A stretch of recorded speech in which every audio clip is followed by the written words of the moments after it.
चर्चा को आगे बढ़ाते हैं। हमारे साथ कर्नल शैलेंद्र, रक्षा विशेषज्ञ भी हमारे साथ जुड़ गए हैं और वहीं इरशाद अहमद खान, नेता PMLN पाकिस्तान भी जुड़ गए हैं हमारे साथ। लेकिन कर्नल शैलेंद्र, सबसे पहले आपके पास आते हुए यहाँ पर हम देख रहे हैं कि BLA की मांगे क्या है। वो सीधे तौर पर उनका ये कहना है कि बलूचिस्तान में पाकिस्तानी सरकार या कोई भी इनकी जो सुरक्षा एजेंसियां हैं उनका नुमाइंदा नहीं होना चाहिए। इसके अलावा जो चीन के साथ प्रोजेक्ट चल रहा है CPEC, उसको लेकर भी इनकी समस्या बढ़ती जा रही है।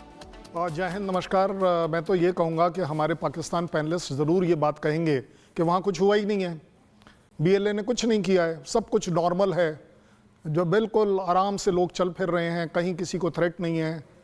मैं मान लूँगा इस बात को, क्योंकि एज अपनी कंट्री को बचाने के लिए कुछ भी कहा जा सकता है, लेकिन ये रियलाइज़ करना पड़ेगा कि BLA अब एक उस चरम सीमा पर पहुँच गई है जहाँ से उसका वापस आना पॉसिबल नहीं है। मेरे हिसाब से अगर आप देखें तो over a period of time, पिछले 10 दिनों में भी अगर देखें तो अटैक्स बढ़े हैं, मैसिव अटैक्स बढ़े हैं। और साथ ही साथ BLA का एक छोटा सा गलत काम किया है, लेकिन एक छोटा सा ह्यूमैनिटेरियन चेहरा ये भी है कि बच्चों और औरतों को छोड़ा गया है।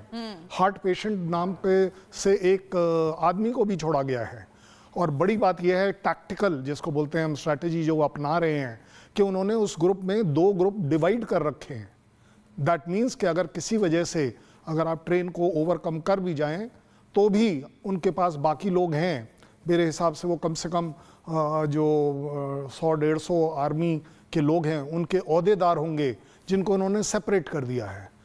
अब कोई बोले 30 मरे हैं, 40 मरे हैं, वो एक बड़ी फिगर डजंट मैटर, लेकिन जितने मरे हैं वो ज़्यादातर 99% फौजी मरे हैं। दैट शोज कि उनका रिवेंज का जो एजेंडा है वो 100% टॉप प्रायोरिटी है। बिल्कुल। इरशाद अहमद खान जी, ये बताइए, जिस तरीके से यहाँ स्टूडियो में कहा जा रहा है कि आप कहेंगे कि पाकिस्तान में कोई डर नहीं है, कोई खौफ नहीं है, हालांकि BLA ने पहली बार हमला नहीं किया, इस तरीके से पहले भी हमले होते रहे हैं, लेकिन पाकिस्तानी मीडिया क्यों नहीं दिखा रही है इस पर? क्या अब पाकिस्तान सरेंडर करेगा या नहीं करेगा? क्योंकि यहाँ पर ही रुकने वाले नहीं है हमले। 19 घंटे से ज्यादा का वक्त हो चुका है। अफसरदा है और खून के आंसू रो रहा है दिल दिमाग हमारा। और दूसरा, अभी जो कर्नल साहब फरमा रहे थे, देखें पूरी कौम एक पेज पे है। हमारे मुल्क में एक मुसीबत है, दहशतगर्दी का शिकार। मैं तो मुसलसल कर्नल साहब कहता हूँ, ये आज की बात नहीं है, आप इस तरह की बातें मत किया करें अपने चैनल पर आके। मैं तो हमेशा कहता हूँ कि हम दहशतगर्दी का शिकार है, लेकिन देखना यह है कि दहशतगर्दी करवा कौन रहा है, कर कौन रहा है। मुसलमान कभी भी नाजायज किसी को नहीं मारता है। आप ये देखिए, आप बलोच की बात करें, बलोच तो मोहब्बत करते हैं पाकिस्तान से, बलोची बहुत प्यार करने वाले लोग हैं, मेरे दोस्त हैं, मेरे साथ हम इकट्ठे उठना बैठना है हम लोगों को। आप बलोचियों को बदनाम मत कीजिए। मैं ये कहता हूं कि दहशतगर्दी के खात्मे तक ये जंग रहेगी। मेरे फौजी जवान शहीद हो रहे हैं, शहादतें ले रहे हैं, लेकिन वो क्यों ले रहे हैं? अपनी कौम के लिए, अपने मुल्क के लिए, अपने लोगों के लिए, अपनी साख के लिए। आप बेफिक्र रहिए, हमारा मुल्क बड़ा पुरअमन मुल्क है और इसको तो अमन कायम करने में हम अपने खून के आखिरी कतरे तक लड़ते रहे। जी हाँ, इरशाद खान साहब, मुल्क में अमन चैन शांति बनी रहे, तो इसके लिए अब क्या ये माने कि बलूच की मांगों के आगे पाकिस्तान झुकेगा और पाकिस्तान 2 हिस्सों में बटेगा? देखें, पहले तो मैं बताऊं कि बलोच की कोई वो ख्वाहिश नहीं है अलहदा होने की। बलोची, मैंने कहा, प्यार करते हैं पाकिस्तान से। ये दहशतगर्द हैं। ये दहशतगर्द किसके सिखाए हुए हैं, कहां से आए हुए हैं, ये कर्नल साहब भी हंस रहे हैं आपकी बातों पर। आपको बताएंगे कि किसने भेजे, किसने तैयार किए, कौन फंडिंग कर रहे हैं इनको, कौन इनको बरगलाया हुआ है, कह रहे फंडिंग कौन कर रहा है, लोग हैं, कौन बरगला रहा है, कोई मांगे नहीं है, दुनिया के सामने है, लेकिन पाकिस्तान मानने को तैयार नहीं। यारी, दोस्ती, इंसानियत, प्यार आपने जब दिखाया था, जब वाजपेयी जी ट्रेन वो बस लेकर आए थे प्यार की, और आपने क्या दिया था आपको मालूम है। कितना प्यार दिया आपने कि आपने कारगिल करने की कोशिश करी और आपको मुंह की खानी पड़ी। सो इसलिए आपके मुंह से अच्छा नहीं लगता कि आप प्यार मोहब्बत की बात करें। यस, मैं मानता हूं कि किसी भी तरह की दहशतगर्दी अलाउड नहीं होनी चाहिए। दहशतगर्दी अलाउड नहीं होनी चाहिए, वक्त की कमी है। आर्मी को भी एप्लीकेबल है। आप सभी को मुझे यहाँ पर धन्यवाद करना होगा, लेकिन सवाल जस का तस बना हुआ है कि BLA ने ट्रेन तो हाईजैक कर ली, लेकिन क्या अब इसके बाद से पाकिस्तान बटेगा, पाकिस्तान झुकेगा, पाकिस्तान सरेंडर करेगा बलूचों के आगे या नहीं? ये एक बड़ा सवाल है। एक ब्रेक के लिए मुझे यहाँ रुकना होगा, फौरन लौट आप देखते रहिए रिपब्लिक भारत। ट्रेन को हाईजैक किया जाता है, क्या इसके बाद पाकिस्तान सरेंडर करेगा? क्योंकि 19 घंटे से ज्यादा का वक्त हो चुका है। कमाल की बात है, ऐसा हमने कभी ना देखा था, कभी ना सुना था और कभी सोचा था। हमने बस हाईजैक के बारे में सुना था, हवाई जहाज हाईजैक के बारे में सोचा था, लेकिन कभी नहीं सोचा था कि एक देश की ऐसी दुर्दशा हो जाएगी कि वहां पर उनका ट्रेन हाईजैक हो जाएगा। यह दिखाता है कि पाकिस्तान की क्या बुरी हालत है। ना सिर्फ पाकिस्तान की हालत बुरी है, बहुत ही हास्यास्पद हालत है। कॉमेडी सीरियल चल रहा है पाकिस्तान में।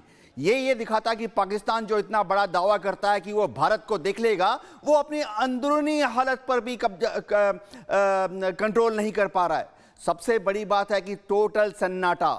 पाकिस्तान की सरकार की तरफ से कोई स्टेटमेंट नहीं आ रहा है, पाकिस्तान की आर्मी से कोई स्टेटमेंट नहीं आ रहा है, और तो और पाकिस्तान के मीडिया चैनल को भी बंद कर दिया गया। उनको धमकी दी गई है कि अगर इसको बारे में कोई खबर फैलाएंगे तो अच्छा नहीं होगा।